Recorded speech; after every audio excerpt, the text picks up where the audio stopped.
Ito yung sinabi nga, 'di ba, yung the vision, the first secret of Fatima was the vision of hell.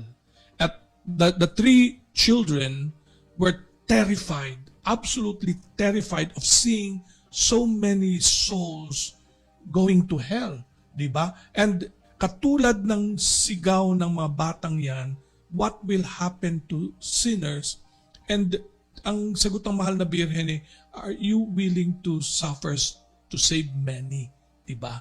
And because of that, in-offer ng tatlong bata sarili nila in order to save souls to go to hell. Para hindi sila mapupunta doon.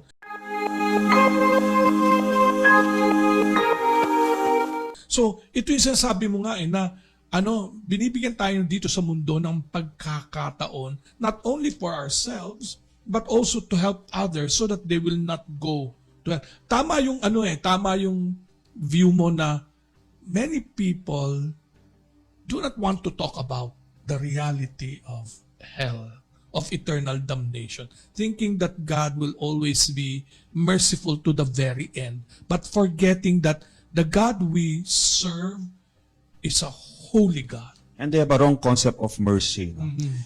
Yung nangyayari is that they start to presume. They start to, we may say, define mercy according to their own standards. At yan yung mahirap Because parang ikaw gumagawa ng standard para makapasok sa langit. You cannot enter heaven unless you pass the standards of God. Kaya kapag halimbawa, sinabi ng mundo, hindi kasalanan yan. Okay? Mm-hmm. Hindi kasalanan maghiwalay yung mag-asawa. Okay? And then you start to adopt that standard. Pag namatay ka, sinong hahatol sa'yo? Hindi naman yung gobyerno, hindi naman yung mga ibang tao, kundi ang Diyos. So if you don't pass the standards of the Lord, then you will not be able to enter heaven. It's as simple as that. Kaya magaling yung demonyo ngayon is that ginagawa niya yung mga mali, mortal sins, into venial sins, or even that they are not sins. No? And yung mga venial sins as, simply, these are simply imperfections. Okay? Kaya ginagawa niya lahat na what is good becomes evil and what is evil becomes good so that people are not able anymore to know that God has standards to enter heaven. Because kapag sabi nga natin kanina, if you want to love and unite with an infinitely loving and pure God, this has to be your disposition.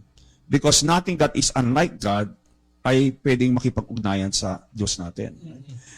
Kaya nga important na palagi nating maalala that the standards that the Lord has given us in the first centuries of the church, hanggang ngayon ay it's still effective now. What was a sin then is still a sin now. Ano yung tama noon ay tama rin ngayon.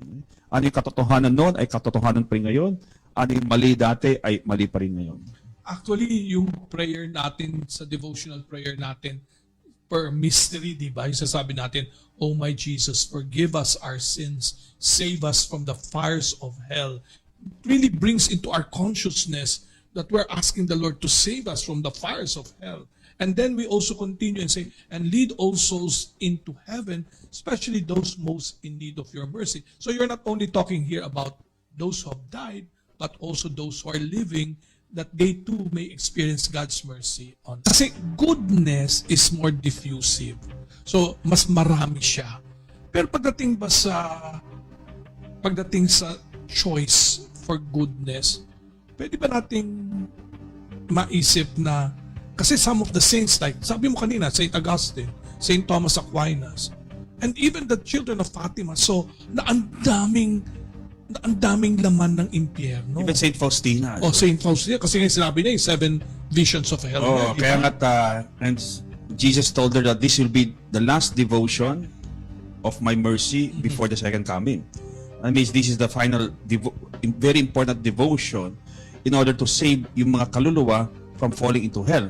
At pinakita sa kanya talaga what is in hell. And talagang nakita niya yung mga, just like the other saints, that there are real souls in hell. And that different type of suffering nandun. And how we pray na sana walangan laman, that we pray that hell is empty, but the saints have already seen that. So ang tanong natin ay, marami ba ang mga kaluluwa na who perishes in hell? I always give this example, no? Look at the angels. Okay? They were created, nilikha sila, talagang pure spirits. They are more powerful than us. They are more pure than us kasi purong spirito sila na wala silang katawan. They did not have concupiscence. Wala silang original sin. Wala silang fallen human nature. They also, pangatlo, they also are spirits that already have seen God. In a sense, I mean not the beatific vision, but they know that God exists. And they had no spirit of the world to tempt them. Walang spirito ng mundo. Okay? At wala pang mga demonyo para tuksoin sila. Okay? But 1/3 of them are in hell. Yeah. And yung 1/3 na yun, wala tayong number. Diba? Napakarami niya. Oo, Okay? wala tayong number. Okay. So imagine nyo, kapag ang tao, we are born in original sin, we are tempted by the demons. The demons are all around us, nasa paligid natin, at araw at gabi tinutokso tayo. We have also the spirit of the world, yung ating mga makamundong mga values. Consumerism, materialism, hedonism, etc., etc., no? That make us forget our souls and God. So imagine, anong porsyento compared to the angels ang hindi maliligtas? So that's something we have to think about. Baffling yun eh. Baffling yun eh. Parang ayaw mo siyang isipin. No? Ayaw mo siyang isipin. Pero let us put it at that, na marami, sabi nga ng Panginoon no? Aspire to walk through the narrow gate. Dahil many will, there are few find it, and few choose to walk pa in it. So dalawa yun eh. Very few, sabi ng mga saints, no? Very few actually discover the door. And it's in the gospel. And even though when it is discovered, very few choose to walk through it. They would always, mas pinipili nila yung the wide gate. Yung mas maganda. Kasi parang tingin nila, an easy life is a blessed life. Diba? Yeah. Yun ang and that's yan yung mali, no? Because a blessed life is a life that is spiritually fruitful. Hindi yung you have everything. Because you can have everything and still yung kaluluwa mo ay patay. Yeah. Kaya naalala ko na may isang exorcism, sabi ng isang exorcist, no? Sa demonyo, bakit yung mga taong makasalanan parang wala silang problema? Parang they have all the pleasures of the world. At sabi ng demonyo sa kanya, I'm not attacking them or torturing them now because I have eternity to torture them. Okay? Kaya ginagawa ng demonyo is mas binibigay sa kanila yung kahilingan ng kanilang o ninanais ng kanilang mga laman. Their worldly desires, their pleasures ay mas binibigay niya basta makalimutan nila ang kanilang kaluluwa, ang Diyos. Okay? So that's why parang wala silang mga problema. Kaya sabi ni Mother Teresa of Calcutta, no? If you have no sufferings, temptations, you are already under the power of the devil. Pag feeling mo hindi ka nagkakasala, you're already under the power of the devil. Pag hindi ka tinutukso, ibig sabihin, your standard is already that of the evil one. That of the evil one. Yung value system mo ay hindi na maka-Diyos. Having said that, Father Joseph, so how do we escape hell and the clutches of the devil? Yung una-una sa lahat is always to be in the state of grace, but also knowing yung knowledge na yung kalaman natin tungkol sa ating pananampalataya. Because many times, kasi yung spiritual world, may mga laws yan. Katulad ng physical world natin. Pag hindi mo alam yung mga iba't ibang mga laws ng ating physical world, pwede kang maaksidente. If I don't believe in that there is gravity, tatalon ako sa taas ng isang gusali, mamatay ako. Because I don't believe in gravity. So ganoon din yung sa ating spiritual life. There are laws that I must know. Because ignorance is dangerous sa ating spiritual na buhay. Kaya di ba marami mga tao bumabagsak sa kapangyarihan ng demonyo is because they think when they enter into the occult, wala nang mawawala sa dyan, di ba? Kaya mag-anting-anting yan, papaalbolado yan, wala nang mawawala. Not knowing that may mawawala sa kanila. Because the real blessings ng Panginoon ay mawawala kasi kakapit sa kanila yung mga demonyo. And the demons, number one thing that ginagawa kagad nila is they will block the blessings na dapat tinatanggap ng isang tao. Kaya biglang yung mga financial blessings, with the family, relational blessings, nawawala. Okay? Nagkakaroon na parang malas yung buhay. Okay? That's why it's very important to not only be in the state of grace, but also malaman natin yung turo ng simbahan regarding what is right and wrong, to develop yung ating konsensya, to to develop it properly para alam natin ano yung talagang tama at ano yung talagang mali. What is good and what is bad, what is sinful and what is virtuous. Dapat importante sa tao yan. Kasi marami hindi na alam yung tama at mali. Kaya buwabagsak sila sa napakarami mga problema because of the consequences of their actions. Even though hindi mo alam yung consequence, if innocently you do a sinful action or a disordered action, palagi may consequence yan, whether you like it or not. Ito yung sinabi mo kanina na na nakakalimutan natin, no? Yun yung parang key dun that the devil now works for us to forget the reason why we are placed on this earth, di ba? Sabi nga ni Saint Dominic Savio, naalala ko lagi yun ask God to make you a saint because He is the only one who can make you one. Because if you do not become a saint, you have wasted your life on earth.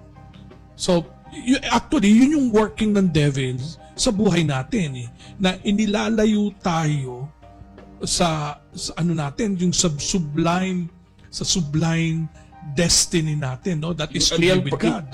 We have only one purpose on this earth, di ba? Is to enter heaven, di ba? That's the only purpose. Pag hindi ka nakapasok sa langit, bumagsak sa impyerno, your entire life has been wasted. It's as simple as that. Kasi in the end, dalawa lang mang yung pinagtutugunan natin It's either heaven or hell. Those are the only two places, nothing more. Of course, purgatory is there, but in the end, papasok sa langit yung mga kaluluwa doon na pinupurga. No?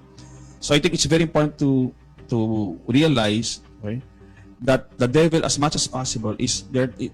Tinatanggal niya itong mga kaalaman dapat na sa pag-iisip ng isang Katoliko about these ultimate questions about heaven, about hell, about their soul, about yung conscience nila, about the devil, about the angels. Because these are the ones that we really, yung talagang will determine yung ultimate end, kung saan tayo babagsak in the end of our lives. Yung sinasabi mong, if our physical world has laws of which we are subject, since we also have a spirit, then there are also spiritual laws and rules of which our spirit are subject. So nasabi mo na yung first part na yon na pag wala ka sa grasya ng Diyos, if you are not in the state of grace, then you do not bring in further grace. Ano yung other laws of the spiritual world na kailangan din nating alam? Well, yun na, the other law is that when there's a vacuum, halimbawa, wala ang Diyos dyan, automatically that vacuum will be filled by the evil one. Kaya nga dyan, sinabi ni Pope Benedict XVI sa isang sulat yan, it was when Judas left Jesus that Satan entered into him. At sinasabi ng ating dating Santo Papa na it's important to remember when we leave Christ, thinking that we are free already to do whatever we want, agad-agad in that vacuum, yung masamang espiritu dahil siya ay mas malakas sa atin, papasok yan sa buhay natin. And he will be the one to start now to manipulate and cause you all of these problems na hindi mo akalain kung saan nanggaling. Right? And that is something that many people forget. No? Kasi marami nagsasabi na, Father, I'm spiritual, I'm not religious. That's nonsense. Because there's no such thing as, I'm spiritual, but I'm not religious. And in the eyes of God, that is right. Because Christ came precisely to have a personal, to manifest kung sino talaga ang Diyos. And to start a real relationship with Him. And that is what we call religion. To have that personal relationship with a God who has manifested kung sino siya. And we are simply saying yes to that invitation of God to be one with Him. You cannot say, pag sinabi mo spirituality, I'm just spiritual but I'm not religious, that is actually pagan. Yeah. Minsan naniniwala ka sa mga cosmic energies na yan, cosmic powers, karma, yung maniniwala ka sa mga swerte, malas. That is when actually this is a pagan religion. It's still a religion but it's pagan. Cruza casi nikilu, nonda kosi nikidu, banereto satana, numoi suade mikivana, sumala kweliba, itse venena biba. Cruza casi nikilu, nonda kosi nikidu, banereto satana, numoi suade mikivana, sumala kweliba, itse venena biba. Krusaka sindikilu, nondako sindikidu, Saderetro satana, nungwa swade mikivana, Sunmala kweliba, iksebene na biba, Krusaka sindikilu, nondako sindikidu, Saderetro satana, nungwa swade mikivana, Sunmala kweliba, iksebene na biba, Krusaka sindikilu, nondako sindikidu, Badereto satana, nungwa swade mikivana, Sunmala kweliba, iksebene na biba, Krusaka sindikilu, nondako sindikidu, Badereto satana, nungwa swade mikivana, Sunmala kweliba, iksebene na biba, Krusaka sindikilu, nondako sindikidu, Badereto satana, nungwa swade mikivana, Sunmala kweliba, iksebene na biba, Krusaka sindikilu, nondako sindikidu, Badereto satana, nungwa swade mikivana, Sunmala kweliba, iksebene na biba,